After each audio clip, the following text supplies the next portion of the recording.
जय हिंद, वंदे मातरम। साथियों, वर्तमान समय में जो बीएड और बीटीसी कोर्स किए हुए हैं अथवा डीएलएड कोर्स किए हुए हैं, उनके दिमाग में एक ही क्वेश्चन बार बार चल रहा है कि क्या 2023 और 24 को मिलाकर सुपर टेट परीक्षा होगी अथवा नहीं होगी। तो साथियों, कुछ मैं ऐसे पॉइंट्स लेकर आया हूं जिससे एकदम आप संतुष्ट और क्लियर हो जाएंगे कि परीक्षा होगी, नई शिक्षक भर्ती आएगी कि नहीं आएगी। इसके अलावा साथियों, कितने बच्चे साथियों नई शिक्षक भर्ती में इस बार शामिल हो सकते हैं और साथियों कैसे हमको तैयारी करनी है, इस पर भी थोड़ी चर्चा करेंगे।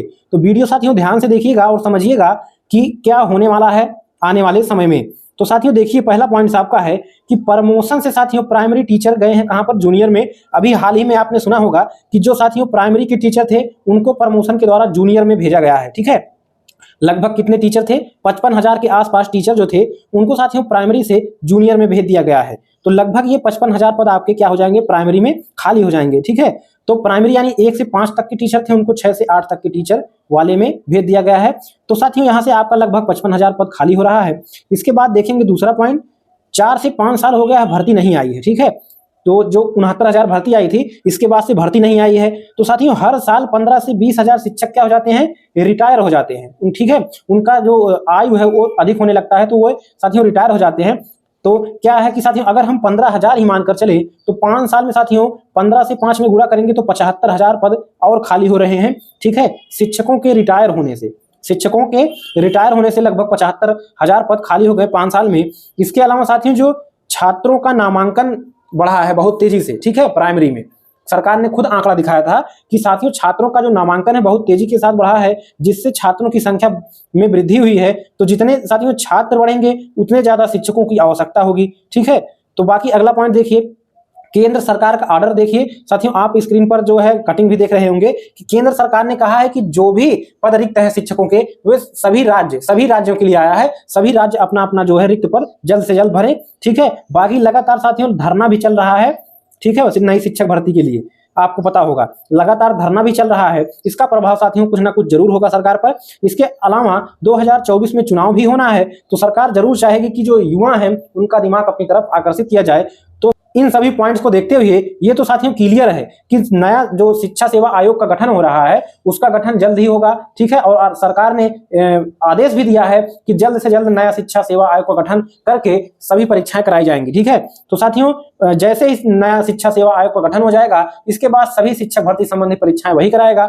इसके बाद साथियों क्या होगा कि तुरंत ही जैसे ही आपका गठन होता है तुरंत ही यूपी टेट आपका कराया जाएगा। क्या, यूपी टेट कराया जाएगा। यानी कि अगर जून तक गठन हो जाता है तो आपका साथियों तुरंत ही जून जुलाई में ही आपका यूपी टेट निकाल दिया जाएगा और अक्टूबर से नवंबर तक आपका जो क्या हो जाएगा, टेट की परीक्षा हो जाएगी। और इसके बाद साथियों दिसंबर, ठीक है, दिसंबर 2023 में लास्ट में अथवा जनवरी फरवरी के 2024 में आपको सुपर टेट परीक्षा के लिए नोटिफिकेशन मिल जाएगा। ठीक है, ये साथियों से हो रहा है क्योंकि आपका जो बहुत सारे पद हैं, साथ में आपका जो दबाव है सरकार पर, इसके अलावा आपका जो चुनाव है, इन सभी को मद्देनजर देखते हुए 100% भर्ती आना तय है। और साथियों देखिए, इस बार लगभग साथियों 15 से 16 लाख बच्चे जो है सुपर टेट में बैठेंगे। ठीक है, पिछली परीक्षाओं में आपका ज्यादा बच्चे नहीं बैठे थे, लेकिन इस बार 2 गुना 2.5 गुना बच्चे जो है अधिक बैठेंगे परीक्षा में। तो अगर इस बार आप सफल नहीं हो पाते हैं तो आपको फिर से 4 से 5 साल वेट ही करना पड़ेगा। ठीक है, तो जो आपके लिए बहुत ही खराब साबित होगा। ठीक है, और साथियों सभी बच्चे जो 21 बैच के हैं, 2021 बैच के हैं, वो भी साथियों 100% शामिल होंगे परीक्षा में।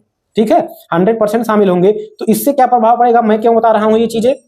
देखिए, कुछ जो लोग हैं वो साथियों सोच रहे हैं कि मेरा एकेडमिक मेरिट हाई है तो मैं साथियों आसानी से जो है परीक्षा पास कर ले जाऊंगा, मेरा सिलेक्शन हो जाएगा। लेकिन साथियों 17-18 बैच के जो बच्चे हैं, 17 और 18 बैच के जो बच्चे हैं, इसके बाद जितने भी साथियों छात्र आए हैं बीएड बीटीसी करके, उनका साथियों एकेडमिक बहुत हाई है। ठीक है, उनका एकेडमिक बहुत हाई है। तो ये आप मान कर ना चलिएगा कि हमारा ही एकेडमिक हाई है और हम आसानी से जो है सिलेक्शन पा लेंगे। तो बहुत सारे बच्चे शामिल हो गए हैं जिनका एकेडमिक हाई है, इसलिए अपने आप को सुरक्षित ना समझें। और परीक्षा को पास करने के लिए आपका मैथ और इंग्लिश मजबूत होना जरूरी है, क्योंकि ये ऐसे ये 2 सब्जेक्ट हैं जो साथियों 90% छात्रों का मजबूत नहीं होता। ठीक है, तो इंग्लिश और मैथ पर आपको ज्यादा कमांड करना है, बाकी आपका एवरेज में चलेगा ही। और टारगेट ये करके चलना है कि 120 प्लस नंबर करके लाना है। ठीक है, तभी आपका सिलेक्शन हो पाएगा।